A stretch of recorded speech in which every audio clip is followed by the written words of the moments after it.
السلام عليكم ورحمة الله وبركاته. اللهم صل وسلم على سيدنا محمد وعلى آله وصحبه وسلم. السلام متابعينا ومشاهدينا، طبتم وطابت أوقاتكم عامرة بالإيمان، كل عام وانتم طيبين.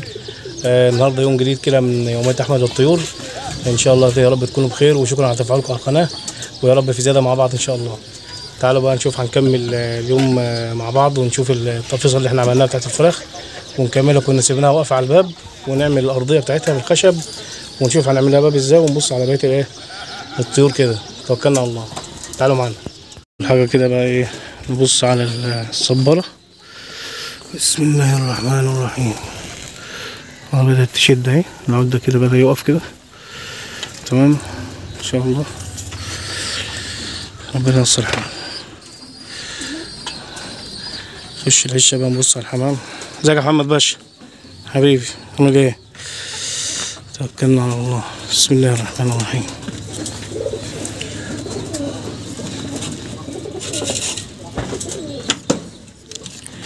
بسم الله الرحمن الرحيم.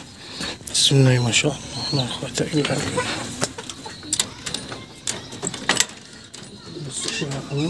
الله والفراخ. بسم الله الرحمن الرحيم.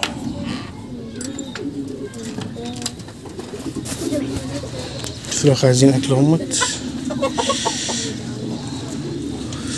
بسم الله الرحمن الرحيم. هذه الفرخة اللي بتبيض اهي. يما نيروز، عرفت اللي بتبيض اهي.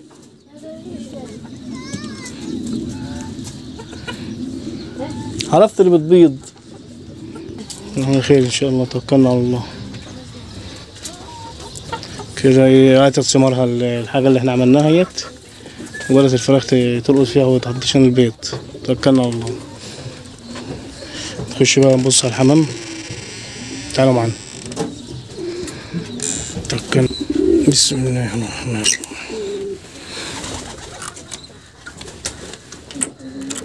بسم الله الرحمن الرحيم. بسم الله ما شاء الله، لا قوة إلا بالله. عايز أكلها. بسم الله ما شاء الله، لا قوة إلا بالله.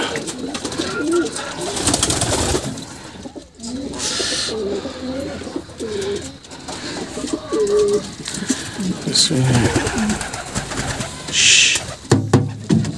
اللايت اهيت.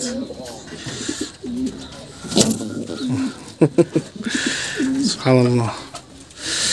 بسم الله الرحمن الرحيم. ودي هذا معي الزغلول بتاعها ده اهو. بسم الله الرحمن الرحيم. ده قرب يطير خلاص اهو. ده خلاص قرب يطير. سبحان الله. ودول لسه راقدين اهمت. بسم الله ما شاء الله، لا قوة إلا بالله.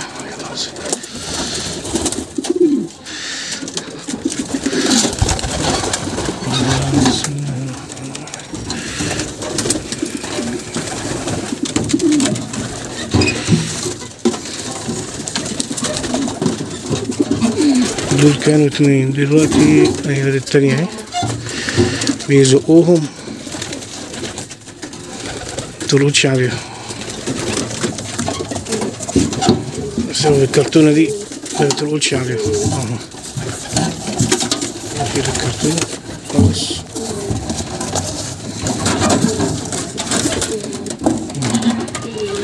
دي كده بسبب الكرتونة ما ترقدش على الاتنين.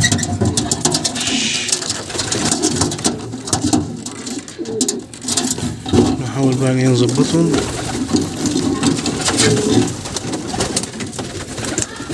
ساعين خالص اهو.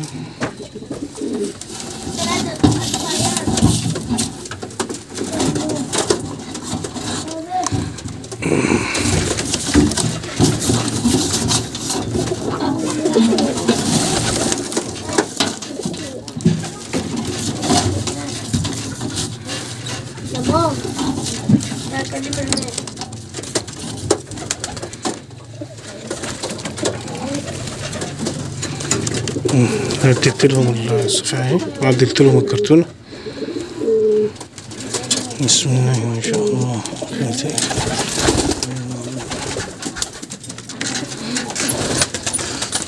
بالله يا سيد، اللهم صل على النبي.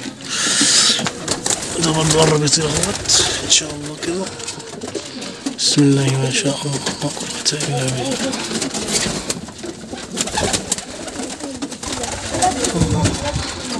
الحمد لله رب العالمين. ربنا ما يخليش تعب حد. بسم الله ما شاء الله. توكلنا على الله. نطلع بقى نكمل بقى ايه التقفيصة بتاعت الايه الفراخ الصغيرة. هنعملها زي حضانة كده.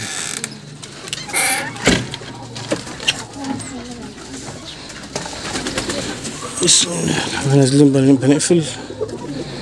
بسم الله. يا سعيد تعال كده. يا سعود عامل ايه؟ حبيبي طلعت الشمس؟ طيب يلا كمل مذاكرة يلا. بسم الله. هنبدأ بقى ايه، جبنا الخشب اهوت من تحت كم مركون ان شاء الله كده ايه. هنحاول نعمل الباب. ادي حتة الخشب وفي حتة تالتة كمان جبتها اهيت. وادي لوحة وده عشان الأرضية وادي كمان حتة اهيت. هنشوف المقاسات بقى وايه ونقطع على قد الأرضية ان شاء الله. الحاجات دي كلها كانت مركونة من ايام المحل. ان شاء الله كده نظبطها كده. توكلنا على الله. نبدأ بقى ناخد المقاسات ونشتغل ونعمل الباب بتاع هنا اهوت. وهنعمل رف كده ان شاء الله. ادي الباب اهوت تمام. توكلنا على الله.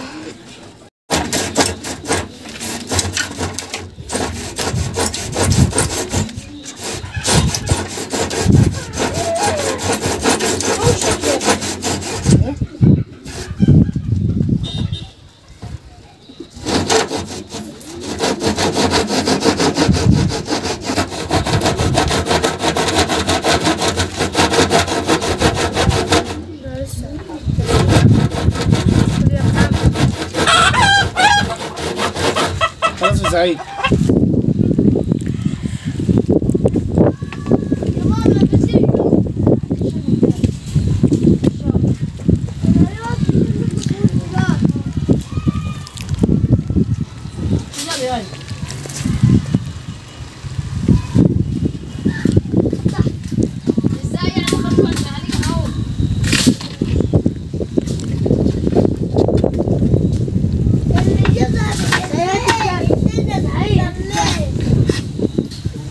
نعمل الرف اهو المصطنع عشان نعمل بس الجزء اللي فوق ده كده. نشيل الفراخ والجزء التاني يبقى يشيل الفراخ كده. يبقى كده التقفيصه تكمل ان شاء الله. نكمل بقى جو مطر وربنا يسهل وكده ونخلص قبل ما ايه ما تغرق الدنيا. تمام كده. انا خلصت الباب اهوت. ركبت المفصلات اهيت بطريقه ايه. جبت طبعا زي ما قلت لكم حته ماسوره بتاعت الستاره. ركبت الباب اهوت وعملت له زي نظام مفصلات كده بسلك بروات برضو. وهقلب بقى الايه قلبت عشان اشوف الفتحات اللي تحت ديت. طبعا السلك ده قديم فانا عندي بقيه سلك اهوت هقص على قده كده من السلك ده كده واركب في الارضيه كده بعيد عن الرجول دي بحيث تبقى الارضيه محميه هي طبقتين اتنين. طبعا انتوا عارفين بتاع ده الحمام بتاع او الشخاخ بتاع الطيور بيبقى حامي شويه عشان الارضيه كده ايه هتبقى مش هتغيب كتير هتتاكل بسرعه. فقلت اقويها وكده ايه هركب بقى كده على ايه داخل القفص كده من جوه الارضيه من هنا دي خلاص كده كملت. فاضل بس الايه الرف اللي جوه ونزود نعمل الارضيه ان شاء الله. توكلنا على الله. هنجيب بقى السلك كده ونقصه ويبقى كده كملت ونعمل الرفوف اللي جوه. توكلنا على الله. تعالوا معانا. قلبت اهوت الارضيه. عملت الجزء التاني اهوت بقفل فيه اهو عشان كده يبقى خلصنا. ونعمل بقى الايه بقيه الرفوف اللي جوه ان شاء الله يعني. توكلنا على الله. بعد ما عملت الباب اهو ركبت المفصلات فقلت اخلعه عشان ايه يسهل عليا في الرباط بس عشان ما تخلعش كل شويه. على ما نقفل بقى كله ونعدلها بقى ونحطها في الحته دي ان شاء الله كده. نحطها في المكان. جبت لها قلبين طوب عشان تبقى على الارض بحيث ان ايه الرابش بتاع الطيور ينزل على الارضيه ونبقى ايه نكنس تحتها على طول بدل الادراج والكلام ده. يبقى هتبقى واقفه على السلك في طبقتين سلك اهمت يشيلوا الطيور ان شاء الله. ده ظهر بتاعه وادي الرجول بتاعته بتاع القعده الحديد. هي جايه جاهزه سبحان الله. توكلنا على الله. نكمل بقى ايه قص وايه في السلك ونقفل الجزء اللي فاضل ده. توكلنا على الله. خلصت اهوت، هنبدأ بقى ايه نقلبها ان شاء الله. توكلنا على الله.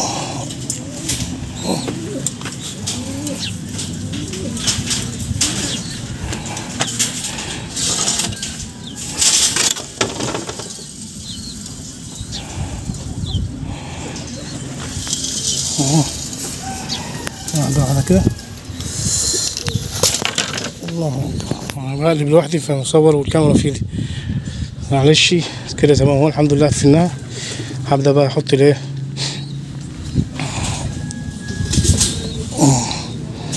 هركب الباب اهو ان شاء الله. وادي البنزين. توكلنا على الله. نركب الباب كده معاكم. توكلنا على الله. هاتيلي اللوح النبي منيروز اللي جوه. منيروز عبير، هاتيلي اللوح اللي في عند الحمام ده عشان نعمل الرفين دول. هركب الباب ونعمل الرفين دول ان شاء الله. توكلنا على الله.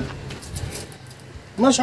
دلوقتي كده اخر حاجه في الارفف. انا ما لقيتش خشب فجبت العمدان الالموتال اللي كنا بنعملها في المحل، فهنقطعها على مقاس الرف ونكمل بها الرف بحيث ان ايه يبقى كده الرف كامل. ونبدا ايه نغطي بقى الايه التقفيصه دي نحط فيها الكهرباء.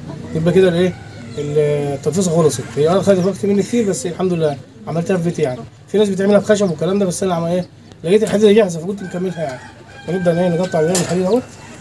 ده رايم اهو 132 سم هو الومنتال. فتحت منشار وخلاص. واكمل ايه القايم بتاع الايه بقيه الغرفه بتاعت التقفيصه. ونشوفكم بقى احنا ايه بننقلها مكانها ونرتبها ونحط فيها الكهرباء ونغطيها بايه في ستاره قديمه عندنا او اي حته قماش قديمه بحيث عشان التهويه. وتبقى كده خلاص فينيش انتهت التقفيصه. نشوفكم بقى احنا بنجيب الطول ونحطها فين. توكلنا على الله. يا جماعه كده ايه يبقى احنا كده ايه خلصنا الرف واستخدمنا الحاجات اللي موجوده عندي اهو.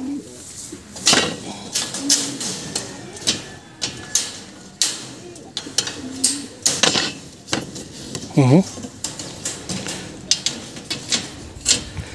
كده جهزنا الرفوف زي ما انتم شايفين اهو. كده الرف بتاعها اهوت. يبقى انت كده هتحط في الجزء ده طيور وكده استخدمت كأنك جبت اتنين قفصين اتنين. وادي تحت كده هتحط طيور اهو. نبدا بقى ننقلها. هرتب بقى ايه هربط الاواني ديت بسلك رباط عشان ما تفكش. لو انت حبيت تشيلها مع بعضها. توكلنا على الله. ونبدا ننقلها مكانها ونظبطها. نحط فيها لمبه الكهرباء ونغطيها باي ايه حاجه قديمه عندك عشان المطره وعشان الهواء. توكلنا على الله. ودعواتكم لينا كده ان شاء الله بصلاح الحال وربنا يصلح حال كل الناس. توكلنا على الله. طبعا عملنا الباب اهوت من برضو خشب اهو زي ما قلت لكم اهو.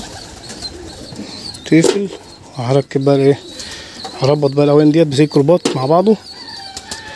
يلا توكلنا على الله. نشوفكم احنا بنينا مع بعض بقى كده. وجربتها حطيت فيها فرخه اهيت اهي. بسم الله ما شاء الله. تمام كده اهي. وحطيت فيها فرخه كمان اهي بجربها.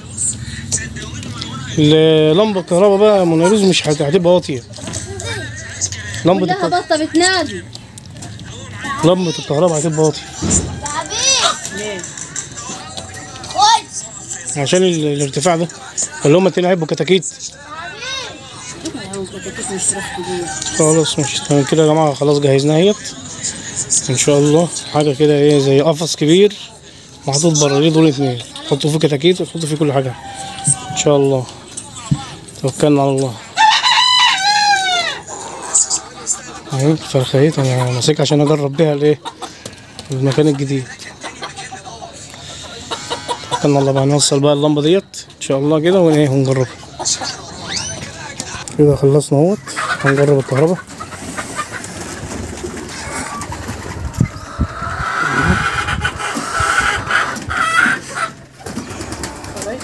لسه الفيشه محطوطه من شارع من تحت. احنا كده وصلنا كله اهو. والله يا نيروز. نجرب بقى الكهرباء اهو. كده قفلنا الباب اهوت. عملت شنكل وصلت الكهرباء اهيت تمام كده ان شاء الله. دي بره العش خالص بعيد عن الحمام وبعدين كده هنحط بتاع ده فيها ايه زي نظام تقفيصه كده زي بطاريه. شغل يدوي معلش حاجه بسيطه بس ايه الحمد لله يعني. تمام اهي.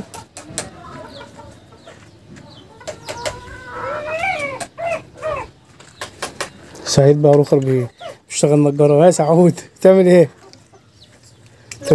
بتقلد؟ اشتغلت معايا في العشه دي هبيتك فيها تبات فيها؟ حطيت الفيشه ام نيروز؟ طب تعالى بقى نجربهم. احنا عملنا لها ايه شنكل يدوي. جبت السلك اللي هو بتاع الغسيل ده قديم كده مرمي، عملت شنكل اهوت نظام شنكل كده ايه في الباب. هنجرب بقى الايه الكهرباء اهي. دي لمبه كبيره اهي. بسم الله الرحمن الرحيم. توكلنا على الله. اللهم صل على النبي. تمام اهي كده ان شاء الله كده اهي. تمام منوره اهي وباذن الله كده ايه تمام كده الحمد لله. التوصيله كمان وصلت. هنغطيها بقى ان شاء الله عشان هوا والباب يفتح ويقفل بقى ان شاء الله كده. تمام تمام اهي. لحظه باب مقفول وادي الشنكل اهو. شنكل يدوي بس اشتكيت شنكل اهو عشان يبقى حاطط على الحبل. شنكل يدوي. توكلنا على الله. وده كده سلك الباط اهوت معمول، وده سلك الباط من فوق عشان لو حبيت تعبك عشان ما يسيبش مساحه لاي حاجه. توكلنا على الله كده تمام. وبكده يبقى البطاريه خلصت ان شاء الله. كده نبدا نجيب فيها الايه الكتاكيت الصغيره باذن الله. توكلنا على الله. نكمل بقيه اليوم مع بعض بقى. المنشار بيعمل ايه؟ ده بيعمل المنشار المسمار ماشي. ما هو يدق المسمار لكن ما يدقوش داخل، ما يدقوش في الخشبه. بيدقوا في الخشبه طيب يدقوا في الارض في التراب لكن ما يدقوش في الخشب ولا يدقوا في الحيط. ده بلاستيك لعبه يا سعيد. سعيد جاب عدته وجه عشان يساعدني شاطر سعيد. اوعى تعور نفسك. دي شاكوش بلاستيك يدق على الايه لعبه، وده منشار حدادي لعبه. بعد ما خلصنا قلنا بقى ناخد ايه ريست كده اهي. عيشه مصغره زي ما انتم شايفين اهي. الحمد لله شكلها حلو كده اهي. هي بداية الصنع بس الحمد لله كده. دي دورين تشيل مثلا ايه حوالي 50 فرخ. تمام. ربنا يحسن ما بين ايدينا كده ان شاء الله. انا قلت اجيب عشان خاطر الحمام محطوط في العشه دي الكبيره دي، وهنا الفراخ البلدي محطوطه في العشه دي. فقلت ايه لا انا اجيب حاجات للتفريخ زي نظام بطاريه. انا هجيب فراخ بلدي كده بحيث ان ايه ما تنفعش تتحط مع الكبيره، لان الكبيره طبعا فراخ كبيره وممكن تعضعض فيهم. زي ما انتم شايفين بسم الله ما شاء الله الفراخ كبرت. دي بقى لها 3 شهور عندي. وطبعا هجيب بقى خلاص احنا بدأنا نذبح منهم ونبيع منهم ونفرخ. طبعا الحمام طبعا مش هينفع احط معاه حاجه عشان يبقى العيش ليه لوحده برضه، عشان التفريغ بتاعه انا عايز ازوده ان شاء الله كده. فقلت اعمل التفصيلات كده على السطح قلت استخدمها ان شاء الله كده. ربنا يوصل الحال ان شاء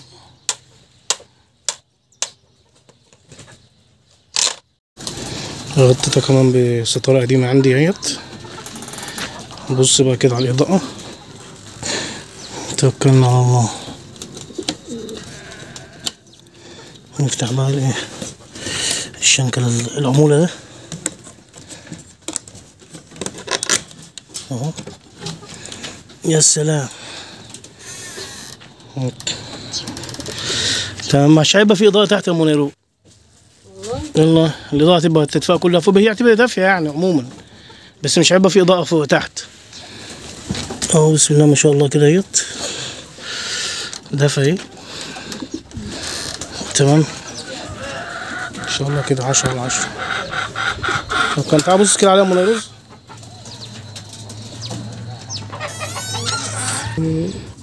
بالليل بس ان شاء الله هتطلعهم الصبحيه مثلا وبالليل تحطيهم المغربية كده ان شاء الله تدخليهم بإذن الله. توكلنا على الله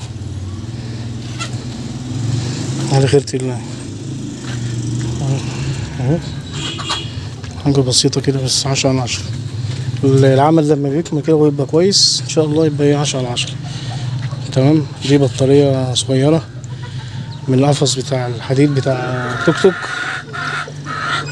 سبحان الله، حاجة كانت مرمية وان شاء الله بقت 10 على 10. تشيل 50 فرخ من دورين 2، يعني ممكن تحط 25 فرخ فوق و25 تحت على الارض كده. تمام. اهو تجيب بطتين اهو ان شاء الله كده. تمام. وباب عمولة اللي عامله على ايدي، الخشب المرمي برضو. تمام كده اهو.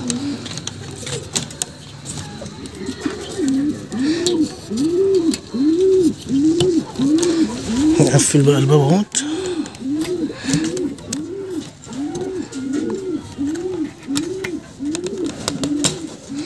تمام. وادي الشنكل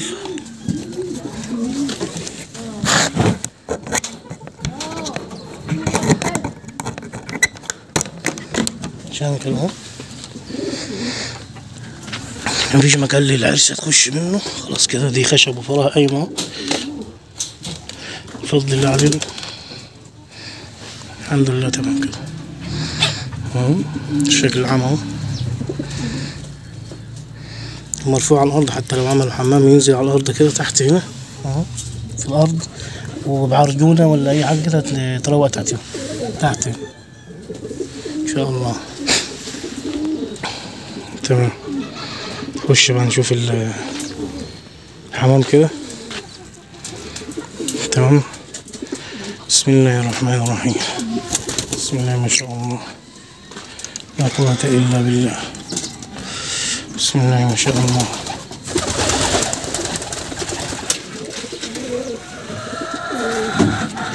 دي طلعت اهيت الحمد لله. فرخة تحت اهيت. بسم الله ما شاء الله لا قوة الا بالله. ودي الزغاليل الجديدة.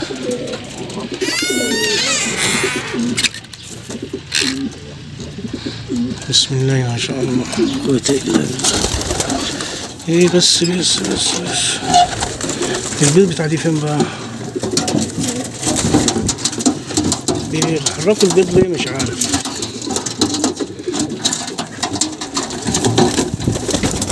والبيضة التانية فين؟ حطيتوها فين؟ وديتوها فين؟ يكونوا كبتوها وكسرتوها اهي.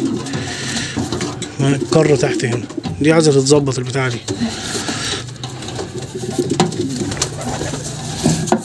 نطلع الكرتونة دي كده لأن هما مبيردوش على البيض.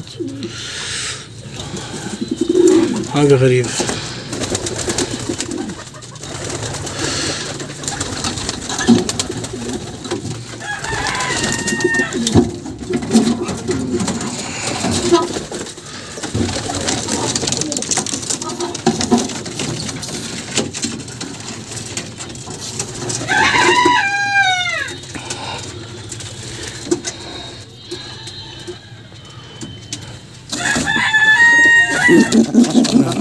ماشي يا حاج ماشي خلاص خليكي زي ما انت. تمام.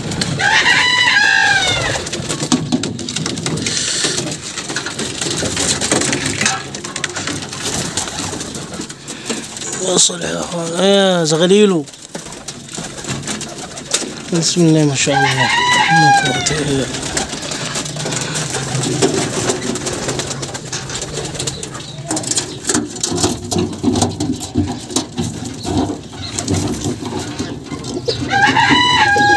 دي انا عايز اعدل لهم الصفيحة.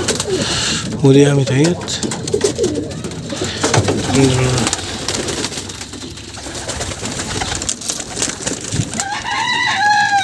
ادي الزغلول ده عايز يطير اهوت. اتعلم الطيران يطلع بره الصفيحة.